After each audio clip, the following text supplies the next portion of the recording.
Muito bom. Você agora tem que perguntar para ele. Agora o Érico não tem como fugir. Não adianta fugir.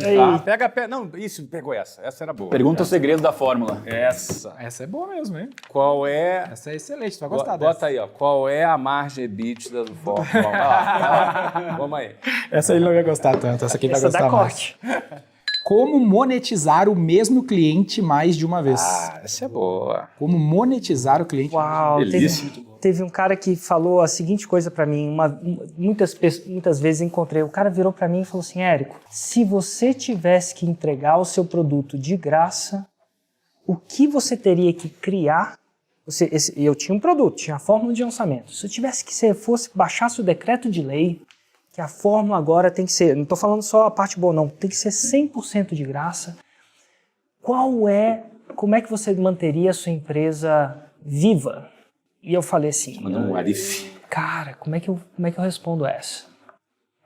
Então, o fato é o seguinte, de um ponto de vista mais filosófico e teórico, o cliente compra o seu produto porque ele tem um problema. O problema dele é ele não sabe para quem pedir, o problema dele não sabe escalar um negócio, não sabe falar inglês e não tem que ficar bonito lá na roupa lá e tal, quer parecer igual a Gisele Bündchen. Tem que ficar bonito. Qual é o próximo problema que o seu produto gera? Essa é a pergunta filosófica. Que muita gente chega para mim e vai, cara, qual é o nicho de mercado que dá dinheiro? Qual que é o produto que eu tenho que lançar? Eu falo assim, cara, tira a palavra produto do seu dicionário e replica ela para problema. Então, vamos lá. Como monetizar o mesmo cliente mais de uma vez, resolvendo o próximo problema que o seu próprio produto vai gerar? Porque tem uma coisa que o Brasil não tem pouco, é problema. E quando se resolve um problema, o que acontece? Da filhote. Dá filhotes. Então, no meu caso, um dos meus produtos gerou um novo problema. Agora ele tem a fórmula, tá lá, ele tem o passo a passo funciona e tal. Só que ele queria, talvez, um problema que ele queria alguém para acompanhar ele pessoalmente. Não necessariamente para fazer, esse é um âmbito de serviço que na época eu decidi não entrar em serviço. Eu estava focado em educação. Eu não queria ter 3 mil pessoas, e não tem nada de errado, eu acho que é um bom negócio, mas não era minha parada. E era uma parada que na minha época eu não tinha tanto tesão de prover o serviço. Eu tinha um tesão, uma aptidão pessoal de educar, de modificar o Brasil através da educação. Eu acredito que o ensino formal está quebrado, não quebrado no sentido ruim ou não, mas a estrutura dele não nos favorece, ele não modificou, ele não evoluiu o tanto que a humanidade evoluiu. O celular evoluiu, mas o ensino formal ele evoluiu, mas não na velocidade. E eu acredito que o ensino informal, que é esse ensino de aprender com você, de não aprender necessariamente por causa de um diploma, mas aprender por causa de um resultado, ele tinha um espaço. Então, o problema que foi gerado agora eu quero um acompanhamento mais de perto. Aí eu criei uma mentoria. Aí eu teve vários outros problemas. Aí o cara fazia mentoria. Olha só os problemas dos clientes. Fazia mentoria e fazia, sei lá, uns 6 em 7. São 100 mil reais em 7 dias. Aí eu criei um outro problema, que eu tinha uma mentoria de 2.138 pessoas. Esse é o número de clientes ativos que eu tenho. E uma pancada de pessoas fazia o 6 em 7. Aí qual que é o problema de um cara que faz um 6 em 7? Ele quer mais. Agora ele não quer 6 dígitos, ele quer 7 dígitos. Agora eu pergunto, a conversa é a mesma? Não é. Por exemplo, você fez uma conversa de um time de marketing de uma empresa maior, um time de marketing de uma empresa menor, e aí eu criei um outro problema. Eu tive que criar uma mentoria para quem ia de 6 para 7. E, eventualmente, eu criei uma massa crítica que muitas pessoas fizeram 7 dígitos, mais de 2 milhões por ano. Aí eu criei uma segunda mentoria que chamava 2 para 10. Aí, sei lá, de 2 para 10. Hoje eu tenho 155 pessoas nessa mentoria que eu mentoro. Aí, o que acontecia com os caras que faziam 2 para 10? Aí os caras chegavam em 10. E o problema é que é o seguinte, que se você bota numa mentoria um cara de 10 com um cara de 6 em 7... Só explica que é 2 para 10 pro pessoal. O cara que faz mais 2 milhões por ano para que faz 10 milhões por ano. É outro negócio. O cara de 10 milhões já começa a ter um RH. Passou de 30 funcionários, brother. Se não conhece o RH... A primeira pessoa que falou para mim, Érico, você tem que montar um RH. Eu falei assim, você tá brincando, eu vou pagar alguém para motivar meus colaboradores a fazer o que eles já deviam fazer. Eu não consegui entender por que eu tinha que ter um RH, mas não, tem que ter um RH, se você não cuidar dos caras, as pessoas acabam saindo muito rápido.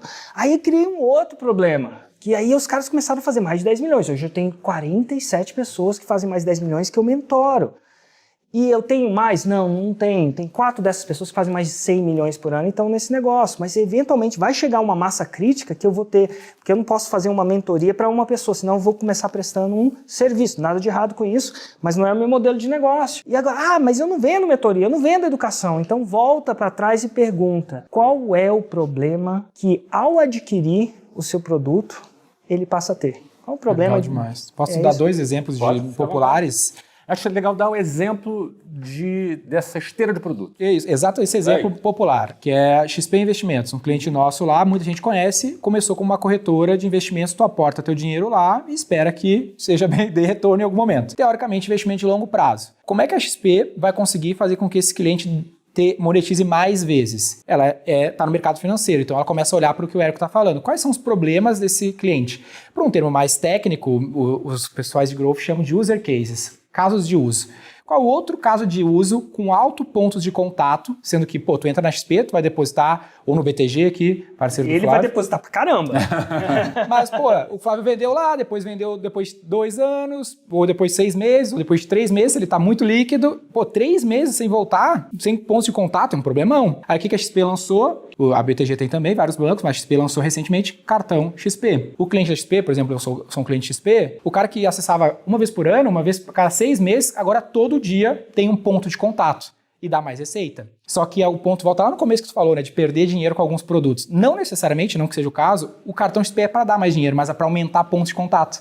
Agora eu converso com esse cara todos os dias, 2, 3 vezes por dia.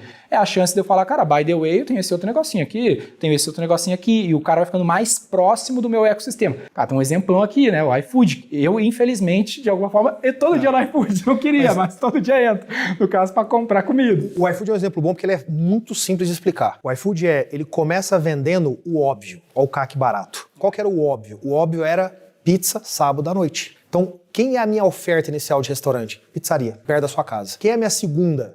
Óbvio, hambúrguer. Quem é a minha terceira? E aí eu começo a caminhar. Eu vou saindo do óbvio pro óbvio pro óbvio. Aí eu falo, poxa, mas o açaí, que não é rentável para mim, porque tem um ticket muito baixo, aumenta o ponto de contato e vai aumentando a chance do próximo problema. Qual é a chance do próximo problema? Eu não quero mais sair para poder comprar comida. Eu não quero usar o telefone para poder pedir comida. Então, a oferta, o incremento da oferta do óbvio pro óbvio pro óbvio, me dá um CAC baixo, aumenta o ponto de contato e aumenta a repetição ao longo da jornada. No meio do caminho, tu resolveu o problema de logística também do restaurante, Sem né? dúvida. Que acho que a gente fala um pouco de aquisição e qual que é o custo de retenção, né, do seu cliente. Porque por muitas vezes a gente vai para o mar aberto capturar mais e mais clientes sem olhar para dentro de quem está dentro. Então, quando eu falo do nosso caso, né, qual o meu potencial? É entender o público, né? Então, no caso, pegar a marca Arezzo, Schutz, pensando em calçado, bolsa, feminino. Qual que é o tamanho do guarda-roupa dessa pessoa? E quantas peças cabem? E por ano, quantos sapatos ela compra? E aí, qual é o meu share de sapatos dentro da compra dela anual? Ou se ela tirar uma foto do armário, eu fiz essa pesquisa inclusive, eu olho ali e vejo quantos são meus, quantos não são. E como grupo de moda, a capacidade que eu tenho é de cruzar e ter essa inteligência cruzada de diferentes marcas, posicionamentos, e entender como que eu me faço mais presente. De novo, ponto de contato. Então acho que passa por aí. Ou seja, você vê que isso aí vai até uma outra área do teu negócio, que é a área de M&A, de aquisição de empresas. Na hora de você comprar um negócio, certamente quem decide pela compra de uma nova marca pensa, essa nova marca vai se sobrepor a outra já existente do grupo ou ela vai complementar aquele guarda-roupa? Ou seja, essa informação, ela vai até para a turma do M&A lá para decidir qual é o próximo negócio que a gente vai comprar? E deixa eu só complementar que eu acho que vale a pena, porque vai parecer óbvio. Aí, ó. Mas o óbvio é que é bom. O óbvio é mais barato. Como monetizar um cliente mais de uma vez? Isso não foi óbvio para mim nos 5 primeiros anos de operação. O óbvio para mim, eu peguei todos os meus produtos, não parece, mas absolutamente todos os meus produtos e transformei eles numa recorrência. Então a pessoa não comprava mais um curso, ela comprava um ano de acesso a um curso. Não comprava uma mentoria, um ano. E cara, eu fiz isso no começo para monetizar o meu cliente mais de uma vez. Já logo na venda eu falava que... 12 vezes. Mas aconteceu um efeito colateral surpreendente que eventualmente causa um crescimento muito grande na minha empresa. E o efeito colateral surpreendente vem da maior dor Uma pesquisa de Harvard, aí deve ter passado no YouTube, né? Tudo que você quer colocar, fala que Harvard colocou.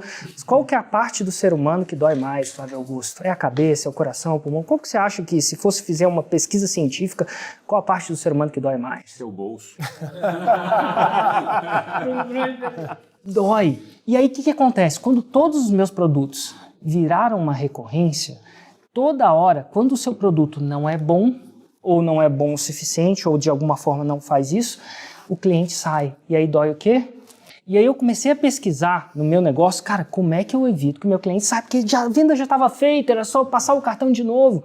E aí, cara, entra numa neura de 1 a 2 anos de eu tentar entender o que fazia mais o meu cliente, no meu negócio específico, sair. Velho, fui lá nos livros, comecei a fazer uma pesquisa de NPS, né, que é uma pesquisa de satisfação do cliente, para saber o quão satisfeito ele estava. Mas o pior que acontecia é que eu tinha cliente satisfeito que não renovava o desgraçado. Então, assim, era o efeito Fernando de Noronha. Chegava... Fernando de Noronha, você já foi para Fernando de Noronha? Já foi? Eu nunca fui. Tá, eu tenho uma galera que foi para Fernando de Noronha e eu falo assim, e aí, como é que é Fernando de Noronha? Cara, é caro, mas é bom, é lindo, mas você nada com os tubarão, você pega onda se você pega onda e tal. E eu falei assim, que massa, foi de novo? Não. Pensa num cara que estava feliz com Fernando de Noronha, mas não voltava. Era o cara que dava 10 para Fernando de Noronha, que recomendava para mim para Fernando de Noronha, mas ele não voltava. E aquilo me deixava estranho. Então, às vezes, por exemplo, uma das ações que eu fiz para aumentar o NPS, quer aumentar o NPS, faz isso. Dá um presente surpresa para o seu cliente.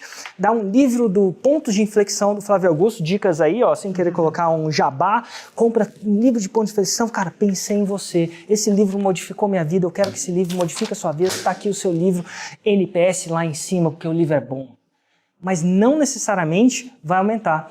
Sabe o que é que, no meu caso, que faz o cliente voltar, e nem sempre vai ser? Eu descobri que era performance. Que é quanto mais dinheiro o cara fazia, no meu caso eu ensino a fazer dinheiro, mas maior a chance é. Cara, quando aquilo ficou claro para mim, e não só para mim, tá, Flávio?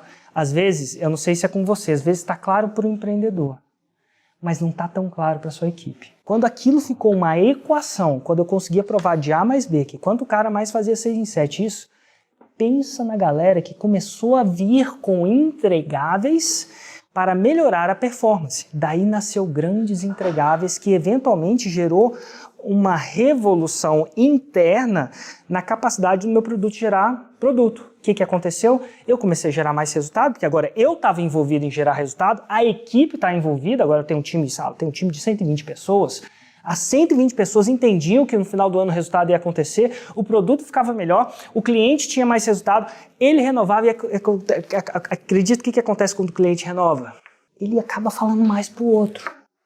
E aí teve uma pequena revolução, uma das grandes revoluções disso. Então, o monetizar mais de uma vez o meu cliente acabou sendo uma ferramenta automática de melhoramento do seu produto, coisa que você já fazia sempre.